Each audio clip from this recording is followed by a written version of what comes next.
까다로운 고객들을 다시 우리 사람으로 만들기 위한 프로세스입니다. 물론 이렇게 해도 안 되는 고객이 있어요. 저도 뭐 인정합니다만 최선을 다하는 거고, 이렇게 하는 대부분의 고객들은 불만을 가졌음에도 불구하고 다시 우리 사람이 된다는 거예요. 첫 번째 단계는 경청입니다. 경청. 히어데마우 경청. 불만을 가지고 있는 사람은 누구를 막론하고 그 잘못이 본인에게 있다고 생각하지 않습니다. 상대방 때문에 내가 불만을 들었습니다.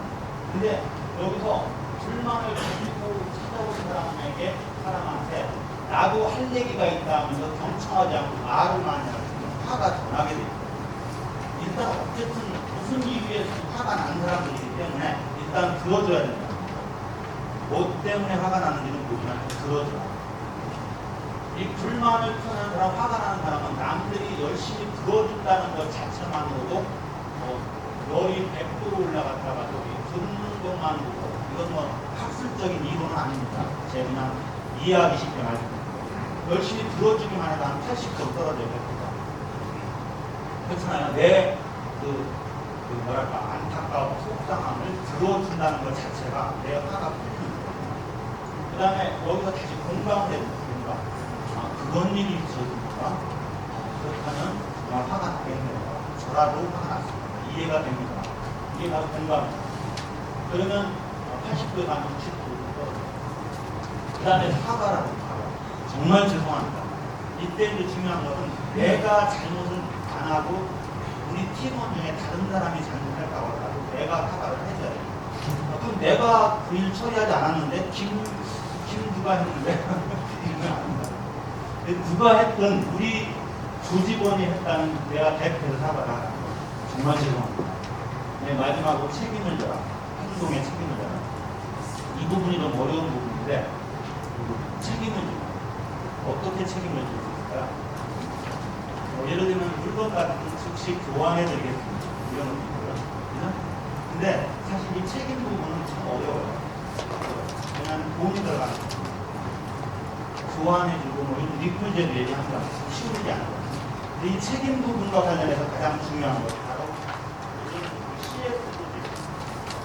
일반 회사에서는 CS 조직이라고 이런 표현을 많이 쓰는데, 이 CS 조직에서 많이 쓰는 것이 권한입니다. 실제 그 고객을 만든 사람들은 대부분 어떤 사람입니까? 하위층에 있는 사람들이 많아요. 고객과 마주친다. 근데 이 하위층에 일반적인 그 조직 구조는 이렇게 되어 있잖아요. 이 밑에 있는 사람들, 이 아래 사람들이 고객과 마주친다. 이 사람들이 책임을 지려면 뭐가 있어야 돼요? 책임과 항상 같이 따라가는 게 뭐고? 권한이거든요. 권한이 있을 때 책임질 거 아니에요. 그렇잖아요. 그래서 요즘 그 고객 만족 CS를 중립하는 쪽에서는 뭐 이건 사실 이론적인 얘기고 실제는 어렵습니다. 역피라미드 조직까지 얘기를 하거든요. 이 사람들, 고객과 마주치는 사람들에게 권한을 더 주는 거, 높게 받들어주는 거, 이게 역피라미드. 이론적인 얘기고 실제로는 좀 어렵습니다만, 그만큼 이 고객을 만나는 사람한테 권한을 주지 않으면 여기 다 했다고 하더라도, 사과까지 했다고 하더라도, 사과하는 고객은 뭐라고 해요? 말로만 뭔가 실제로 보여줘봐, 이렇게 나오거든요. 그래서 이 부분은 이 조직 전체의 시스템 개혁과 맞물려 있다고 생각합니다. 그럼에도 불구하고 우리 작은 권한이지만 그 권한 범위 내에서 우리가 할 수 있는 지금 현재 최선의 방법은 뭘까요? 그래서 시스템을 다 바꾸자.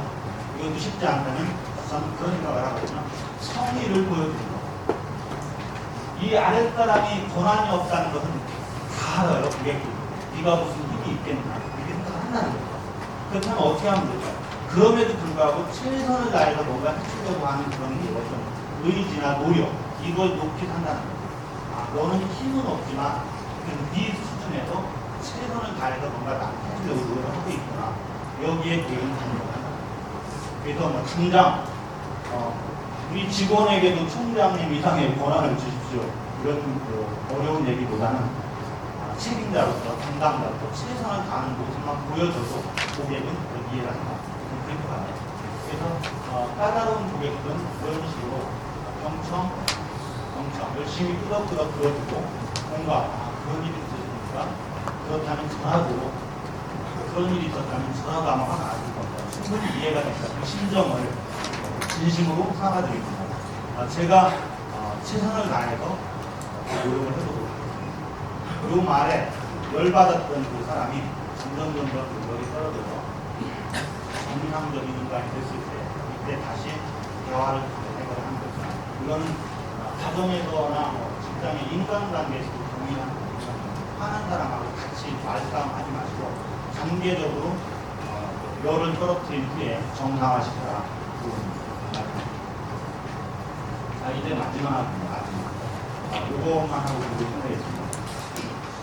지금 요 앞에 줄이 있어가지고 뒤에 줄이 나오는데 지금 요 앞에 보이는 게 뭐라고 하셨어요? 지금 뭐가 보입니까?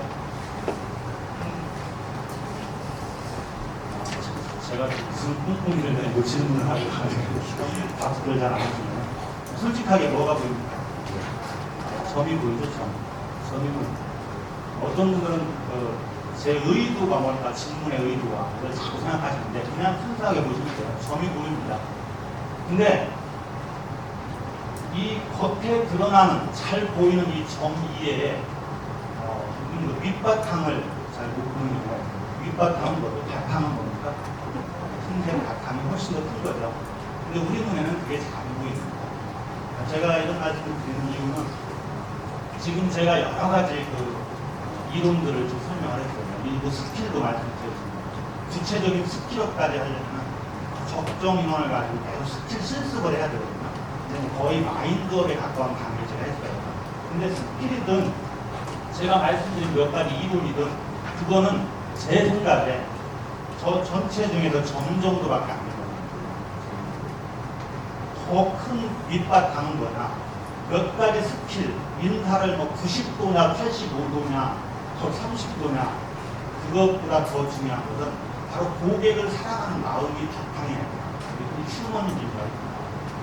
사람을, 고객을 사랑하는 마음, 그 고객이 정말 중요하다는 그런 마음이 없는데 몇 가지 스킬 익혔다고 그 고객을 감동시킬 수 있을 것인가. 제가 아까 강의 중에도 말씀을 드렸지만 고객은 바보가 아니다. 바보. 고객은 똑똑하다는 거죠. 억지로 하는 거, 약간의 비교를 부리는 거, 이것은 바로 알아차려요. 정말 중요한 것은 바로 고객을 사랑하는 그 마음. 그래서 인본주의가 밑바탕이 있거든요. 사람이 싸가지가 없는 거예요. 몇 가지 그 기술을 가지고 고객을 속이려고 해봤자 몇 번은 속일 수가 있지만 진정으로 사랑하는 건 아닙니다. 고객을 감동시키는 역시 고객을 사랑하는 마음이다. 이렇게 해요. 자, 그래서 이제 결론을 한번 낼까요? 결론. 아까 제가 서비스는 제가 아까 맨 앞에 그 정의를 내렸죠. 뭐뭐하는 그죠? 근데 이게 답이 나와줘야 됩니다. 지금 답이 나와야 됩니다. 그러면 교육 계속합니다. 답이 안 나오면. 자, 답이 나와야 되는데 이게 뭘까요? 뭐뭐하는 뭐뭐과 뭐뭐. 이게 무슨 시험 볼 때처럼 딱 정답이 딱 정해지는 건 아닌데 저는 이렇게 결론을 내고 싶습니다. 여기는 감사합니다. 감사, 하나님이 감사. 감사는 뭘까요? 마음입니다. 마음과 또 하나는 뭘까요? 그 표현입니다. 표현. 다시 한번 강조드리지만 고객이 정말 감사하다는 마음이 없으면 서비스는 안 나와요. 진짜 안 나옵니다. 그럼 고객이 왜 감사한가? 이미 고객의 가치를 통해 아까 말씀드렸지만 한 가지 더 강조하고 싶은 것은 고객이 없으면 여러분들의 직장이 없다는 거죠. 이래도 고맙지가 않습니까? 아이, 직장 그만두면 되지. 이런 사람에게는 별로 고객이 중요하지 않을 거예요. 근데 정말 중앙대학교에서 계속 내 인생 목표를 달성하고 싶다고 생각하는 사람에게는 고객은 정말 중요한 거예요. 이 사람들 없으면 이게 없어요. 이게 없습니다. 이래도 고맙지 않습니까? 이래도 감사하지 않습니까? 이런 감사하는 마음을 처절하게 느끼면서 이것을 이 마음뿐만이 아니고 기왕이면 몇 가지 표현 스킬까지 익혀서 제대로 해줍니다. 마음과 수연, 이것이 적절히 이루어져서 이 감사에 대한 대가로 고객에게 돌아갈 때, 이때 여러분들은 진정한 서비스 실천할 수 있다는 생각입니다. 수고하셨습니다. 끝내겠습니다.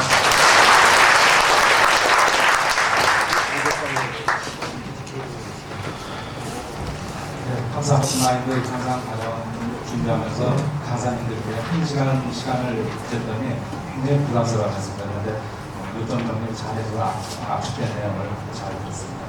시간만에서 5분만씩 시간 갖겠습니다. 교육훈련 사례 발표는 3건을 하겠습니다. 연구 발표는 2건, 교육훈련 사례 발표는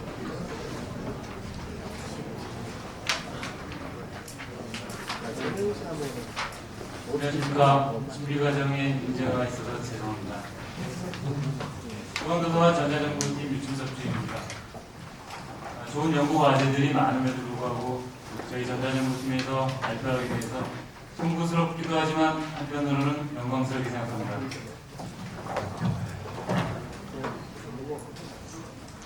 네, 본 과제는 저희 전자정보팀 김영환 팀장과 잠시 앉도록 하겠습니다. 뒷분들 안 보이시는 관계로.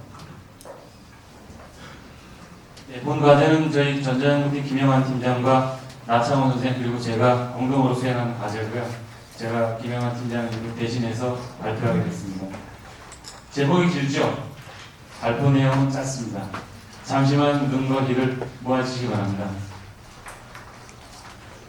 지금서부터 그런 본론으로 들어가도록 하겠습니다. 연구 목적인데요. 대학의 본질적인 기능으로 교육이 있고 교육의 현장이 바로 강의라고 생각합니다. 강의에서는 선행된 그 연구라든가 그런 나름대로의 교수님들이 축적된 지적 경험을 전수하고 그리고 학생들 스스로는 지적 능력을 함양하기 위한 자발적인 노력이 병행되어야지만이 교육 기능의 완성도는 높아진다고 할 수 있습니다. 지적 경험의 전수와 지적 능력의 함양을 위해서 필요한 도구, 즉 학술 정보를 그 강의 주체와 연결하기 위한 도구. 여기에서 중요한 것이 바로 도서관의 학술 정보입니다.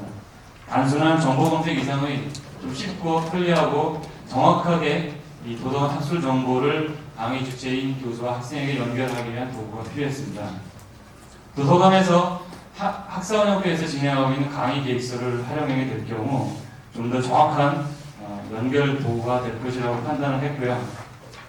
이를 통해서 강의의 효과적인 진행이 가능할 수 있다고 생각했습니다. 연구 목적을 잠시 그림 파일로 잠깐 설명을 드리겠습니다.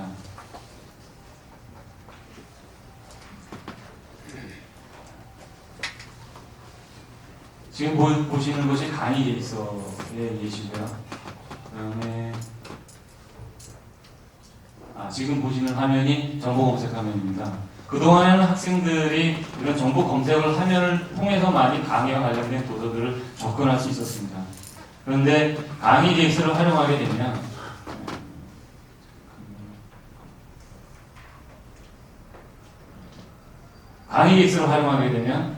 도서관 홈페이지에서 강의 도서만을 클릭하고 여기에서 대학이라든가 학과명을 조회를 통해서 또는 강의명 조회, 교수명 조회를 통해서 이 강의명 보이죠? 여기 이 강의명만 클릭하면 강의와 관련된 도서들을 모두 손쉽게 학생들이 이용할 수가 있습니다. 연구 목적은 이와 같습니다. 여기서 발표를 맞춰도 되는데요. 너무 짧게 맞추면 발표하는 사람은 싱겁고 듣는 분들도 아실 것 같아서 좀 더 살을 붙여서 진행하도록 하겠습니다. 본 연구 과제를 대학의 정보 공유라는 차원에서 한번 접근해봤습니다. 지금 현재 저희는 통합 환경의 대학 정보화 시스템이 구축되었습니다. 물론 다수의 아쉬움을 가지고 있으리라는 생각이 들긴 하지만 이전에는 대학 부서별로 분산 관리했던 정보들을 대학이라는 큰 틀 안에서 통합할 수 있도록 가급적 대부분의 정보를 DB화하고요. 이를 필요로 하는 업무 또는 부서에 따라서 유기적으로 공유할 수 있는 기술적인 토대가 만들어졌다는 것이 중요하다고 생각합니다. 이후에는 정서적인 토대도 함께 만들어 가야 된다고 물론 생각합니다. 예를 들어 보겠습니다. 대학 내 정보 유형에는 데이터나 아이디어 등등이 있습니다. 데이터, 대학의 데이터로는 학사 데이터, 연구 데이터, 학술 데이터, 일반 행정 데이터 등등이 있고요. 아이디어로는 ARC17이라든가 지난해 시행했던 행정 연구 과제를 통해서 발표된 결과물들을 줄 수가 있습니다. 물론 이 정보들 각각은 잠재적인 가치를 가지고 있고요. 이 정보들을 다양한 업무들이 많은 기회를 통해서 공유를 하게 된다면 이 정보의 잠재적 가치는 향상이 되고요. 결과적으로 의사결정의 정확성이라든가 업무 처리의 신속성, 이를 통해 교육 행정 서비스의 제고가 가능할 것이라고 생각합니다. 이 정보 공유의 사례를 본 연구 과제를 통해서 한번 잠시 간단하게 살펴보도록 하겠습니다. 강의 계획서라는 아이디어가 있고요. 이 아이디어를 통해서 강의명, 강의 교재명, 교수명, 학과명 등등의 데이터가 발생합니다. 이들 데이터들은 또한 잠재적 가치를 가지고 있고요. 중앙도서관에서는 학술정보 서비스, 학사원연과에서는 강의 안내 서비스라는 목적으로 정보를 공유하게 됩니다. 정보를 공유하게 되면 교수나 학생들의 서비스 만족도가 향상이 되고요. 결과적으로 정보의 잠재적 가치는 향상되게 되겠죠. 지금까지 말씀드린 내용을 기반으로 해서 좀 더 상세하게 본 연구 과제의 구현 과정을 살펴보겠습니다. 매 학기말 교수님들이 강의 계획서를 입력하고요. 강의 계획서를 통해서 학생들은 실라부스라는 정보를 받아보게 됩니다. 이 강의 계획서에는 교재 및 참고문헌, 강의명, 교수명 등등의 데이터가 있습니다. 도서관 정보 시스템에서는 이러한 데이터들을 저희 시스템에 반입해서 강의 도서라는 항목으로 별도의 DB하에 관리하게 됩니다. 이 강의 도서들은 기존의 도서관에 소장되어 있는 도서가 있을 수가 있고요. 그리고 교수님들이 추천했기 때문에 새롭게 구입해야 할 도서들이 있을 수 있습니다. 새롭게 구입해야 할 도서들은 수서 정리 과정을 거쳐서 강의 도서로서의 준비가 완료되게 됩니다. 이 강의 도서로서의 준비가 완료된 데이터들은 아까 제가 홈페이지 보여드린 것처럼 저희 도서관 홈페이지 강의 도서에 강의명별로 각각에 해당되는 도서가 자동으로 업로드되게 구현이 되어 있습니다. 여기에서 잠깐 말씀을 끊고요. 그냥 여기서 끝나는 것이 아니라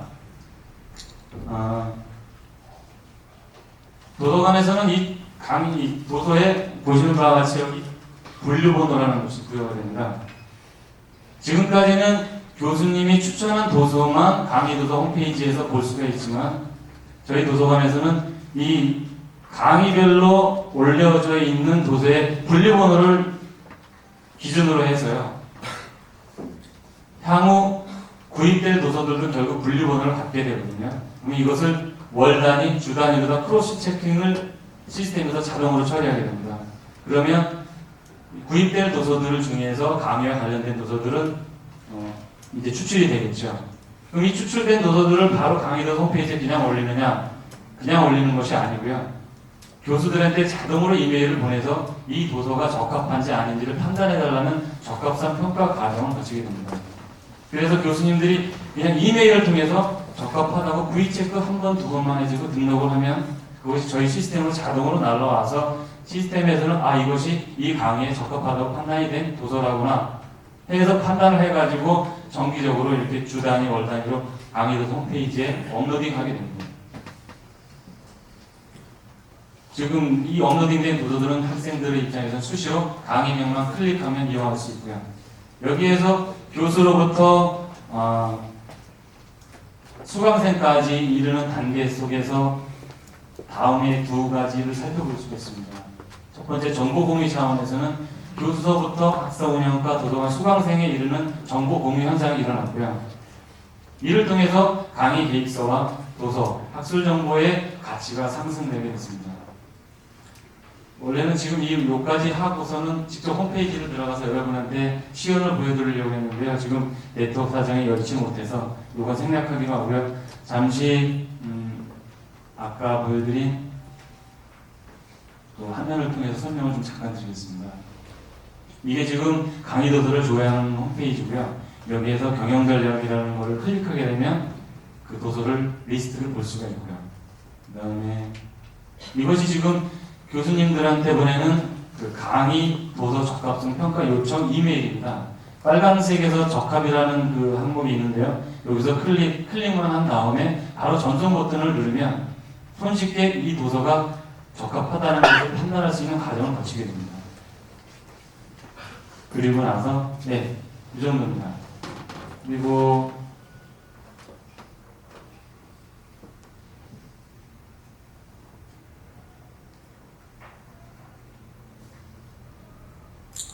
본 연구 과제도 또한 문제점을 안고 있습니다. 문제점이라고 하면 다른 것이 아니고 강의에 있어 입력률이 높지 않다는 겁니다. 2001학년도 2학기에는 86%, 2002학년도 1학기에는 69.4%. 다시 말씀드리면 각각 14%와 30.6%의 강의를 수강한 학생들이 강의 실러버스를 받을 수 없다는 겁니다. 더불어 저희가 도서관에서 강의 도서를 제공하는 서비스를 시작하게 되면 마찬가지로 강의 도서 서비스조차 받을 수 없게 된다는 거죠. 그리고 더불어 강의에 있어 입력률이 이렇게 떨어지는데 과연 교수들이 적합성 평가를 제대로 할 것인가, 이거에 대한 것도 다소 의문을 남고 있습니다. 현재로서는 강의에 있어 입력과 적합성 평가를 수행하는 주체들이 서비스적인 관점에서 성실하게 임해야 한다는 것 외에는 뾰족한 대안을 발견할 수가 없었습니다. 마지막으로 본 연구 과제 효과에 대해서 말씀드리겠습니다. 첫 번째는 대학 내 부서간 업무간 정보 공유를 활성화할 수 있는 계기를 마련할 수 있다고 자평하고요. 두 번째는 정보 검색을 하지 않아도 도서관 홈페이지 강의도서 코너에서 강의명만 클릭하면 학술 정보를 획득할 수 있습니다. 따라서 시간과 노력을 크게 절감할 수 있게 됩니다. 그리고 세 번째는 강의는 하나의 주제를 담고 있습니다. 따라서 특정 주제 분야의 학술 정보에 대한 접근점을 이용자들에게 제공하게 됩니다. 학기별로 저희 도서관은 지금 4만여 권 이렇게 합쳐서, 그 다음에 1년은 한 8만여 권의 도서들이 신규로 구입되게 됩니다. 이 신규로 구입되는 도서들이 강의별로 접근할 수 있게 된다는 거죠. 그러니까 특정 주제 분야별로 손쉽게 접근할 수 있다는 그런 해석이 가능합니다. 마지막으로 저희 도서관은 물론 도서 구입 예산이 있습니다. 그러나 이 예산만으로는 폭발적으로 증가하고 있는 학술 정보들을 모두 구입할 수는 없거든요. 따라서 강의라든가 이용자들이 요구하는 정보를 우선적으로 구입하게 되고, 이 강의 도서 시스템을 이용해서 각각의 학술 정보들을 많이 이용시키게 되면 결국은 이 활용성이 높아져서 예산 집행의 효율성을 향상시킬 수 있다고 생각합니다. 그렇죠. 지금까지 발표가 다 끝났고요. 다음은 제가 이제 저희가 이 전자정보팀에서 이 사업을 진행하면서 릴레이캠퍼스 학사운영과와 전자정보청 개발팀의 협조가 큰 도움이 되었습니다. 이 자리를 빌어서 학사운영과 김영선 선생님하고요, 장훈 선생님. 장훈 선생은 지금 인사과에 있지만 작년에는 학사운영과에 있었거든요. 그때 많은 도움을 줬습니다. 우리 안성의 판강호 선생님, 전산정보체의 박희석 선생님에게 감사의 말씀을 전하고 싶습니다. 이상 마치겠습니다. 감사합니다.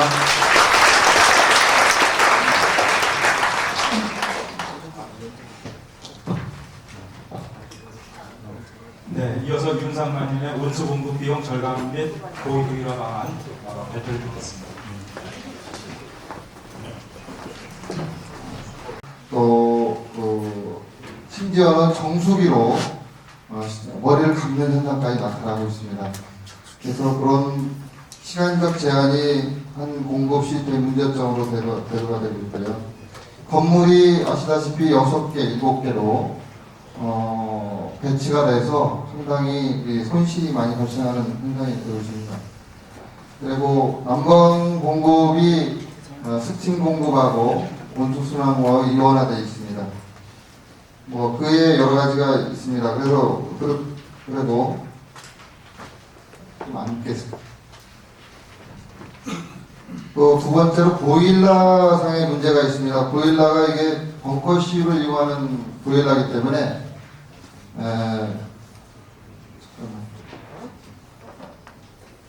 문제점. 벙커시유를 이용하는 그 보일러이기 때문에 상당히 노후화되고 효율이 떨어지는 문제가 있습니다. 그래서 이것은 교체가 되어야 되는 문제점으로 남고 있습니다. 그리고 단열하고 시설 관리는 여기서 논하는 큰 문제가 아니기 때문에 바로 대책 쪽으로 가겠습니다. 대책의 방향은 그 원인이 시스템 쪽에도 있지만 사용 연료의 그 가격 안정성에도 있습니다.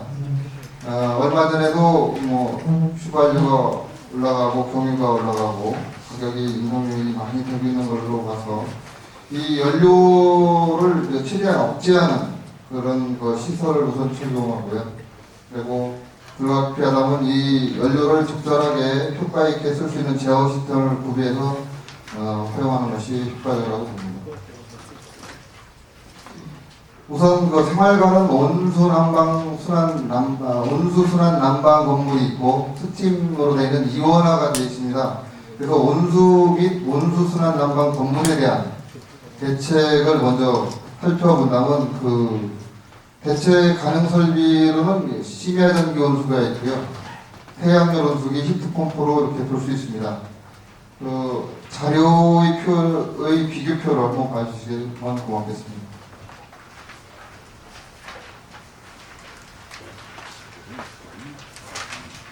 심야 전기 온수기는 그 연간 연료 비용이 한 6,100만 원 정도 들어가는 걸로 예정이 나오고요. 시설 투자 비용 한 3억에서 4천 정도 됩니다. 그리고 현 시스템에 비해서 상당히 연료비가 저렴하고 공해 발생비 이런 장점이 있습니다. 그러나 결정적인 단점 요인으로 현실성이 없는 요인으로 한전의 적자 사업으로 인해서 요금 인상 가능성이 상당히 많습니다. 그리고 얼마 전에도 인상된 걸로 알고 있습니다. 그리고 24시간을 온수를 사용토록 하려면 온수 탱크 공간이 없습니다. 5,000리터 25기 이렇게 설치를 해야 되는데 이런 공간들이 없기 때문에 이것은 현실성이 없는 거고요. 태양열 온수기를 살펴볼 때는 이것도 연료비는 거의 평상시에 안 들어갑니다. 근데 비상시 기상현 악화라든지 이런 경우는 비상 시스템이 필요하고 설치 비용이 많이 들고 이런 문제점이 있어서 이건 더욱더 현실성이 없고요.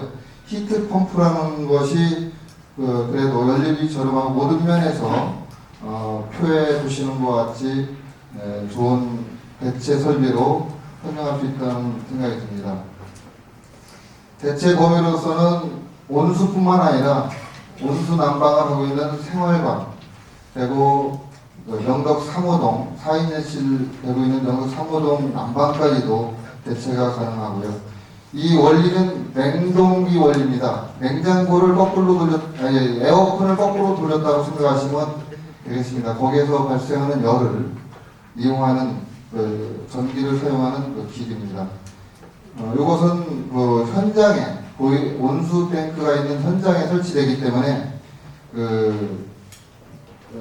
이동 간의 손실이 없습니다. 스팀 공급 난방 건물에 대해서는 여기 보일러가 교체가 되어야 되고 제어 시스템이 바뀌어야 된다고 봅니다. 왜냐하면 도시가스가 이제 들어올 시점이 됐습니다. 현재 보일러로는 도시가스가 도입됐을 때는 연료비를 감당할 수가 없다고 봅니다. 한 예로 지금 안성의 중앙도서관에 보일러 교체가 안 되고 안에 버너만 교체돼서 도시가스가 들어있는데 상당한 요금 인상 현상이 나타나고 있습니다. 그런 이제 정확한 건 계절에 따라 틀리지만 참고로 볼 때는 상당한 요금 인상이 요인이 되고 있습니다. 종합적인 비교를 봤을 때는 결론적으로 히트펌프하고 관료 보일러가 설치가 돼야 생활관에 앞으로 난방과 온수 문제가 해결되리라고 봅니다. 비교는 그렇게 하고요. 그 다음에 기대 효과로 하겠습니다. 이렇게 대체가 될 경우는 온수 부분은 24시간, 지금 현재 4시간 공급하고 있는 현실에서 24시간 언제나 사용할 수 있게 됩니다. 그러면 세면장 이런 것이 개개인별로 있지를 않고 공동으로 있기 때문에 2시간 사이에 몰려들으면 상당히 부족 현상과 국정 현장으로 상당히 불편을 겪고 있습니다. 그러다 보니까 문제점으로 발생하고 있는데 이런 문제들이 해결됩니다. 그리고 온순한 난방의 건물이 시간 난방에서 온도에 따른 난방으로 되기 때문에 난방의 질이 상당히 높아집니다. 아무리 많이 떼더라도 다 이원화되어 있는 스팀 난방하고 온수순환 난방의 특성 때문에 어디는 춥다 하고 어디는 덥다 하고 더워서 못 살겠다, 추워서 못 살겠다 이렇게 하고 있습니다. 시설적으로는 이런 부분이 별도 운전자가 필요 없기 때문에 관리의 질이 조금 높아집니다. 그리고 유지보수의 범위가 상당히 축소되리라 생각됩니다. 스팀 난방 건물도 이게 지금은 5톤 보일러 2대가 있습니다. 그거를 지금 1톤이 필요해도 5톤 보일러가 돌아가야 되고 2톤이 필요해도 5톤 보일러가 돌아가서 이런 손실이 많습니다. 그러나 관료 보일러로 교체가 된다면 필요한 동 특성이나 시간에 맞춰서 이렇게 공급할 수가 있습니다. 그래서 상당한 효과적일 거라고 생각됩니다. 그리고 보일러를 때릴 경우 스팀이 지나가면 소리나는 현상이 많이 들으셨을 것 같습니다. 그런데 그런 부분이 좀 해소가 되리라고 생각됩니다. 종합적으로 이렇게 이런 기대 효과를 보면 연료 절감 효과가 연간 현 시스템에 비해서 한 1억 정도의 효과가 나리라 생각됩니다. 그리고 복지 학생들은 온수를 항시 사용할 수 있어 불만이 좀 해소가 되고요. 스팀 난방은 지금 생활관의 건물이 상당히 오래된 건물이라 좀 상당히 추위도 많이 느끼고 하고 있습니다. 그런 부분이 해결되리라 생각합니다. 기타 효과로는 학생들이 지금 춥다 보니까 전열기를 많이 사용해서 화재의 염려가 있습니다. 이런 부분이 난방이 충분히 공급됨으로 인해서 이런 부분이 해결되리라 생각되고요. 또 생활관은 지금 창구가 없습니다. 창구가 없어서 학생들 휴게실을 뺏어서 지금 사용하고 있습니다. 그런 부분들이 이런 보일러의 효과적인 교체로 인해서 여유 공간이 생깁니다. 한 30평 정도 되는데 이런 부분이 창고로라든지 다른 공간으로 활용될 수가 있고요. 유류 탱크에서 이제 도시가스로 전환이 되면 탱크 매설됐던 공간도 활용할 수 있다고 봅니다.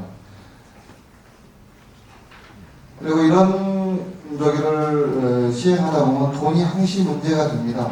근데 여기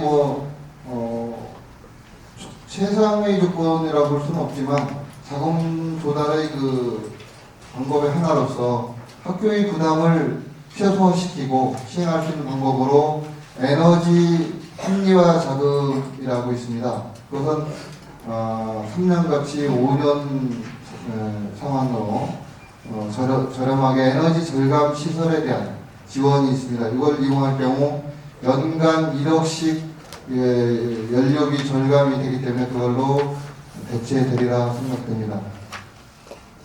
제가 자료를 시간이 많은 줄 알고 정확하게 작은 설명을 드리려고 했는데 시간이 없는 것 같고 또 앞에 화면하고 상관없이 제가 두서없이 말씀드렸습니다. 자세한 사항은 다른 보고서에 의해서 드리고요.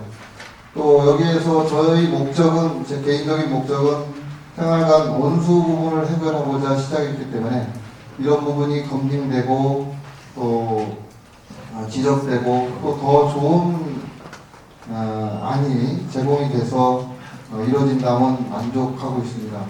이상입니다.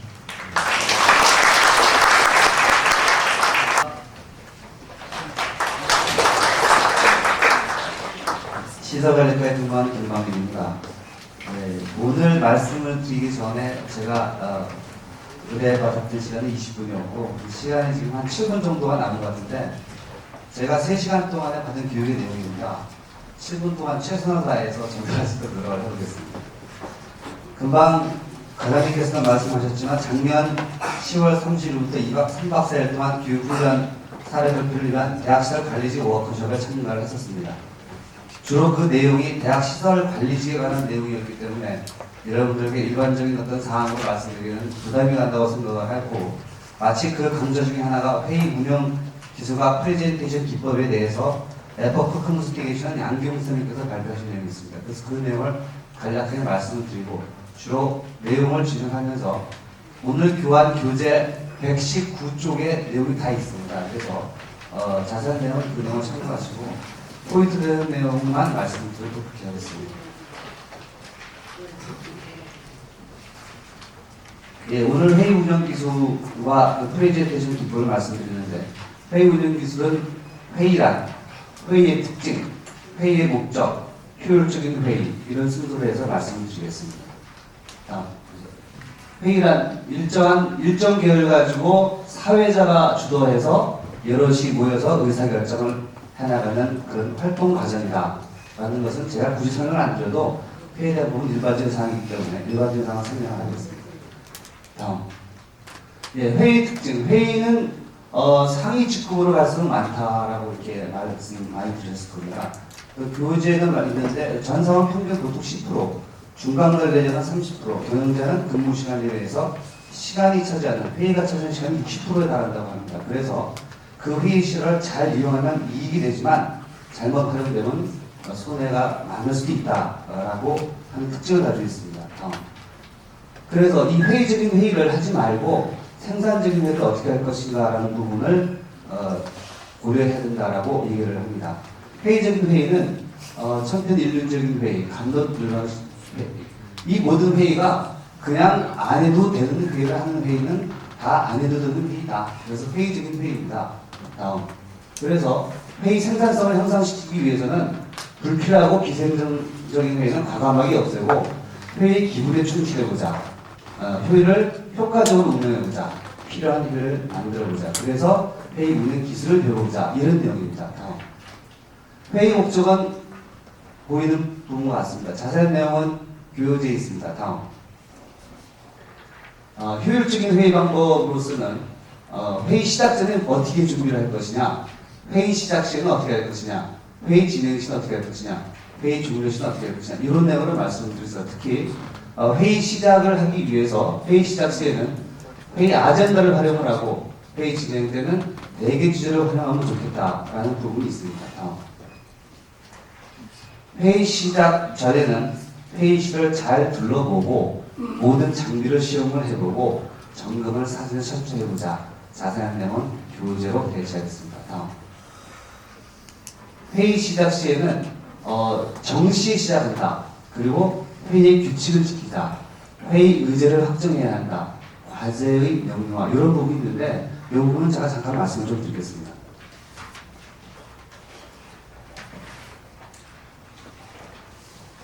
정시에 시작한다는 부분하고 회의 규칙에 대한 부분은 내용을 아실 걸로 생각을 합니다. 회의 의제 확정 부분이 있는데, 회의 의제 확정은 저희가 보통 회의 아젠다를 많이 씁니다. 이 회의 아젠다는 조금 이따 다시 회의 아젠다에 대한 부분을 제가 다시 말씀을 드리겠는데, 하나의 길잡이입니다. 회의를 해나가는데 이렇게 나갔으면 좋겠다라고 생각을 하고 그 부분을 그대로 지킨다면은 주어진 시간 내에 정확하게 그 일을 끝내겠다라고 정리되는 부분이 회의 아젠다입니다. 그래서 회의 아젠다를 활용을 하는데, 일반적인 회의에서 주어진 회의, 주제가 주어진 회의 말고 어떤 창의성을 발휘하는 필요한 경우에는 회의 아젠다를 확정할 필요가 있습니다. 우리가 지금 회의를 하려고 하는 이 주제가 적절할 것인가, 그리고 그것이 과연 맞는 것이냐, 그리고 그것이 적절하게 우리가 원하는 결과를 도출낼 것이냐라고 사전에 회의 아젠다를 다시 한번 확정해보는 그 단계를 말씀드립니다. 그 내용에 대해서는 실제적으로 교환에 제가 자세히 설명을 해놓았습니다. 그래서 참고하시기 바랍니다. 그 다음에 과제 명료화. 이 과제는 일반적으로 다 회의를 다 쓸 때 모든 회의마다 하는 것이 아니고, 이것이 내가 정말 그 생각을 해야 될 부분인가, 내가 이렇게 생각하고 있는가, 아니면은 다르게 생각할 수 있는 애매모호한 과제가 회의의 주제로 잡히게 된다면 사전에 그 과제를 이러한 부분이 우리가 원하는 과제고 결론을 이끌어야 될 과제다라고 사전에 과제에 대해서 정확하게 한번 다시 얘기를 해본다 이런 뜻입니다. 그래서 회의 의제 확정과 회의 과제 명료화된 부분은 교환 교재를 보시게 되면은 비교적 제가 설명을 해 놓았기 때문에 개념만 설명드리고 넘어가도록 하겠습니다. 예, 회의 아젠다의 효과, 회의 금방 말씀, 회의 아젠다는 아까 말씀드린 하나의 이정표라고 제가 말씀을 드렸습니다. 회의 아젠다를 사실은 회의하기 전에 모든 참석자들에게 다 돌립니다. 그러면은 그 참석자가 미리 내가 이러이러한 건으로 회의가 열리고 이러한 내용으로 진행이 되기 때문에 내가 보아야겠구나라고 참석 동기를 부여하고 참석자들이 분명한 역할 구분, 다시 말해가지고 아젠다상에 누가 어떻게 하고 이것은 어떻게 풀 것이다라고 아젠다상에 제시를 해줍니다. 그래서 본인들이 분명히 자기 역할을 할 수가 있습니다. 그래서 거기에 맞춰서 준비를 할 수가 있습니다.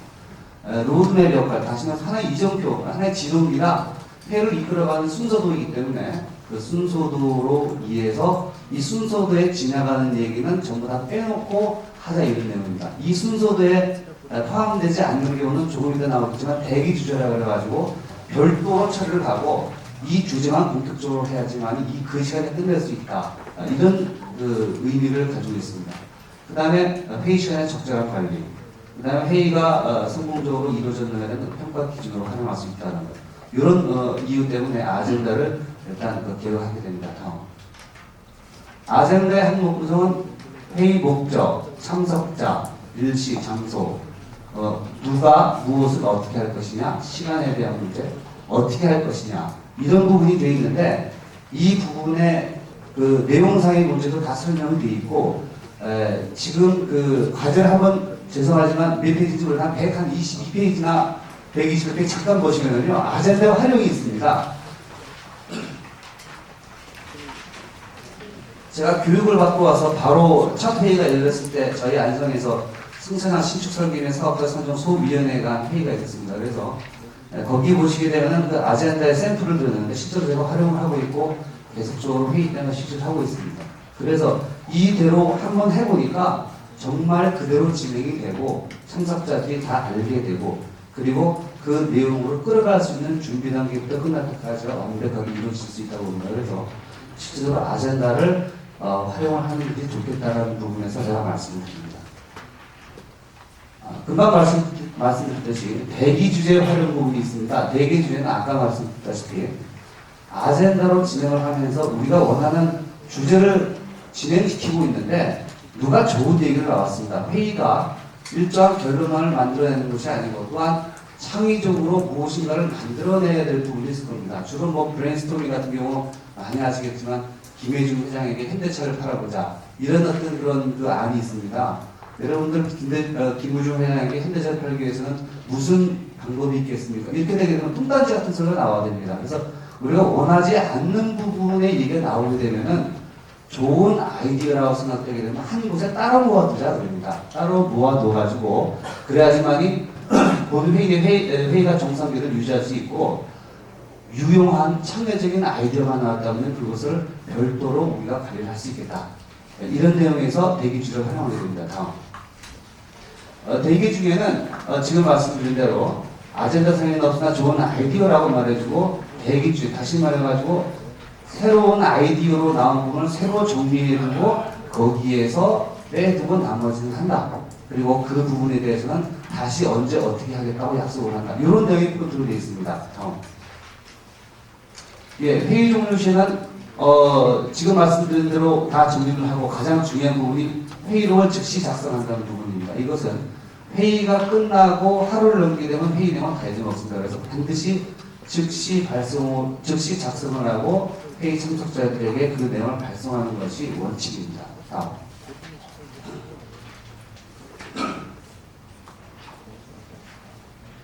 예, 프레젠테이션 기법으로 넘어가겠습니다. 프레젠테이션 기법은 프레젠테이션, 우수한 그 프레젠테이션의 내용과 전달, 총중 분석, 프레젠테이션의 실행 기술, 내용 구성 이 부분의 이 순서를 말씀드리겠습니다. 예, 잘못된 프레젠테이션은 일방적으로 한 사람이 이렇게 제가 그냥 얘기하는 식입니다. 이게 잘못된 프레젠테이션입니다. 그 일방식으로 가게 되면은 잘못하게 되면 이런 결과를 낳습니다. 지루해, 재미도 없다 이렇게 나오는 그런 결과를 낳는 결과가 잘못된 프레젠테이션이 있습니다. 다음. 그래서 프레젠테이션을 잘 하기 위해서 일반적으로 커뮤니케이션에 대한 부분이 상당히 많이 중요시되고 있는데 커뮤니케이션은 상호 이해입니다. 서로가 이해를 해야 된다는 부분입니다. 그래서 이 내용에 대해서는 제가 비교적 커뮤니케이션에 대한 교재에 있지만 교재 없는 부분은 제가 파란색으로 놨습니다. 말하는 사람은 자기가 100% 얘기를 하고 있다고 보는데 통상 60%를 얘기한답니다. 그리고 듣는 사람은 제가 다 듣고 있다고 다 들었다고 생각할지 모르지만 얘기하는 사람이 60%를 듣는답니다. 그래서 결론적으로 말하는 사람의 66에 36, 36%만이 알아듣게 된답니다.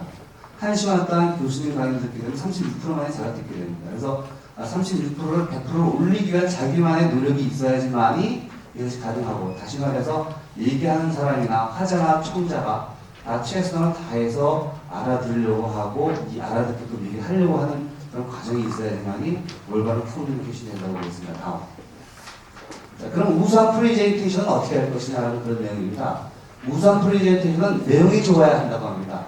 그리고 좋은 전달 방법이 분명하고 호감이 가고 말하는 사람이 열심히 함으로써 상대방한테 전달할 수 있는 그런 효과를 봐야 됩니다. 그리고 이 발음 연습에 대한 부분은 얘기를 할 때 여러 가지 발음 연설법도 있고 청취법이 있는데 양기용 선생님이 이런 방법을 한번 갖고 있습니다. 이거 한번 제가 한번 해보죠. 심심한데. 한번 해보겠습니다. 아, 에, 이, 오, 우, 와리사리, A, E, I, O, U. 해보니까 제가 나오기 전에 해봤는데 그러니까 두근거리던 마음이 쑥 내려갑니다. 다시 한번 해보십시오. 제가 다시 한번 해보겠습니다. 아, 에, 이, 오, 우, 와리사리, A, E, I, O, U. 해보시면 분명히 효과를 볼 겁니다. 다음.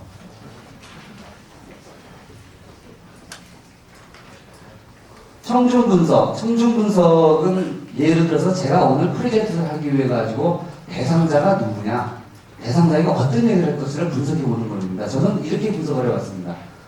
우리 학교에 많으신 분들이 생각과 사고가 틀리고 일하는 파트가 틀리기 때문에 무엇을 할 것이냐에 대해서 저는 이 회의와 프레젠트에 대한 것을 하기로 처음에 결정을 했었습니다. 이런 식으로 생각을 해보는 부분입니다. 그래서 주로 나보다는 상대방이 무슨 생각을 하고 있고 상대방이 어떤 생각을 가지고 있고 무엇을 기대하고 있는가라는 부분을 얘기하는 부분인데, 청중 분석의 각 항목별로 제가 말씀을 드리고 있고 교재에 있습니다. 그 중에 마지막 내용이 뭐가 있냐면 핵심 관심사가 무엇이냐. 다시 말해가지고 여러분들이 가지고 있는 핵심 관심사, 오늘 프레젠테이션의 핵심 관심사가 무엇이냐를 미리 분석해야 된다는 내용입니다. 그런데 보통 우리가 얘기를 할 때, 우리가 얘기를 할 때 핵심 관심사라는 부분은 직급에 따라서 조금 차이를 둔다고 합니다.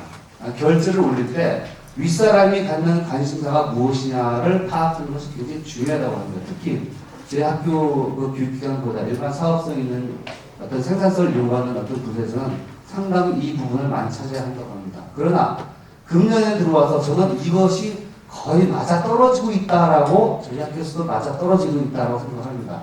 직급이 비교적 낮으신 분들은 일 자체에 대해서만 관심을 가지고 있습니다. 그리고 그 위에 분들은 일이 주는 어떻게 일을 더 좋은 결과를 내게 할 것이냐, 이 퀄리티에, 잡의 퀄리티에 대해서 신경 쓰고 있고, 중간 관리자 층에 올라가게 되면 어떤 프로젝트 매니저로서의 내가 받은 이 업무를 수행하기 위한 것은 내가 어떻게 할 것이냐가 그 사람이 가지고 있는 관심사의 최고입니다. 그러나 그 위에 올라가게 되면 코스트입니다. 그리고 결정권자들은 프로핏, 서바이벌입니다. 어떻게 이익을 얻을 것이냐, 어떻게 우리가 생존 경제에 살아갈 것이냐. 그래서 총장님은 지금 프로핏과 서바이벌을 생각하고 있습니다. 이것은 여러분들이 확인할 수 있습니다. 다음. 프레젠트의 실행 기준에 말씀드리겠습니다. 이것은 교재 여러 가지 말이 써 있는데, 자, look, smile, talk 이 세 가지 순서로 한다고 합니다. 서서 미소 짓고 얘기를 하는 겁니다. 어떻게 쓰는 것인가, 어떻게 스마일 할 것인가, 어떻게 탁할 것인가, 책에 여기 있습니다. 다음. 프레젠트의 실행 기술, 그 표현 방법 중에서 비교적 일반적으로 쓰는 말 이외에 사용하는 단어 스택 이외에 행동으로 쓰고 보통 바디 랭귀지라고 얘기하는 이 바디 랭귀지에 대한 부분이 좀 중요시 된다는 부분은 표현마법 쪽에서 제가 말씀을 드립니다. 우선 단어가 그 상대방한테 전달해주는 것이 7% 정도라고 되고 목소리의 톤이 38% 그리고 사람의 행위가 55%의 전달 효과를 가진다고 합니다. 참고하시기 바랍니다. 다음. 프레젠테이션 할 때 질문을 함으로써 서로가 주고받음을 알 수가 있습니다. 그리고 진행을 더 확실하게 할 수가 있습니다. 프레젠테이션의 시행 뉴스의 질문 방법은 닫힌 질문, 열린 질문, 탐색 질문인데 교재로 대체하겠습니다. 다음. 프레젠테이션은 시작할 때 20초에서 2분 정도 동안에 상대방한테 인기를 주는 얘기를 합니다. 사실 제가 시간이 있었으면은 제가 여기 하나 가지고 나온 게 뭐냐면은 제가 아침에 오전에 저 인사까지 잠깐 들렸더니 그 박수권 부총장님을 잠깐 만나봤는데 뭘 하나 떨어뜨리고 가셨어요. 그래서 제가 그걸 보니까 이것이 인사 기초안입니다 지금. 그래서 이거 비밀을 가지고 있는데 여기서 제가 사실 공개해드리려고 했었어요 처음에. 그래서 그것을 제가 지금 뭐 시간이 없어가지고 공개를 안 하고 그냥 이렇게 떨어뜨려서 놓겠습니다. 관심 있으면 제가 다시 보여드리겠습니다. 다음. 서론. 사람이 무엇을 듣고 싶어 할 것인가에 대한 부분입니다. 리뷰로 대체하겠습니다. 다음. 본론. 이 본론 부분은 제가 본론을 구성하는 방법이 있어가지고 3가지 정도를 쓰게 되면 효과가 많이 난다고 합니다. 그 첫 번째 방법은 시간적 구성인데 일반적으로 두서 없이 얘기를 하지 말고 이것의 결과는 과거에 어땠는데 현재는 어떻게 됐고 그것이 어떻게 될 것이다. 이런 시간적 개념을 적용하는 그런 방법하고 그 다음에 공간적 구성입니다. 지구를 그려놓고 이 장소와 저 장소와 또 제3의 장소를 얘기하게 된다면 비교적 사람들이 쉽게 그걸 받아들일 수 있습니다. 그 다음 간접적 구성인데 이것이 과연 긍정적으로 봐서는 어떤 결론을 낼 것이고 부정적으로 내리면 어떤 결론이 될 것이다. 그러나 긍정면도 있고 부정적인 면도 같이 있을 것이라는 부분은 이것이다 라는 식으로 일단 개념을 상대방이 이해하기 좋게 이렇게 부분에서 본론을 진행시키는 것이 효과가 있다고 합니다. 다음. 프레젠트 구성 내용의 결론을 말씀드리겠습니다. 결론으로는 내가 지금까지 모든 했던 내용을 다 정리하는 부분입니다. 내가 무엇을 말했습니까? 오늘 저희는 여기에 회의 운영 기술과 프레젠터를 말씀드리기 위해서 회의의 일반적인 사항, 그 중에서 가장 중요하다고 하는 아젠다와 그리고 대기 주제를 말씀드렸습니다. 또한 프레젠테이션의 방법이 있어가지고는 제가 여러분에게 가장 본론에 있는 중요한 부분의 3가지를 여러분들의 가슴에 담아뒀으면 하고 말씀드렸습니다. 이런 식으로 제가 강의가 한 내용은 제가 말하고 싶은 부분을 포인트를 찍어서 얘기를 해주는 것을 얘기합니다. 다음. 프레젠테이션 내용의 맺은 말입니다. 그냥 힘없이 끝내지 말고 여러분들 제가 이렇게 말씀드렸기 때문에 잘 한번 듣고 잘 한번 해봅시다. 그래서 회의 진행자로서 멋진 여러분들이 되고 또 발표에 비했을 때 멋진 프레젠테이션을 해서 우리가 오늘 교육 효과가 조금은 그래도 성과가 있다는 것을 여러분들한테 기억해 주시기 바랍니다. 이런 식으로 얘기하면 됩니다. 저는 그렇게 생각합니다. 고맙습니다. 이상 마치겠습니다.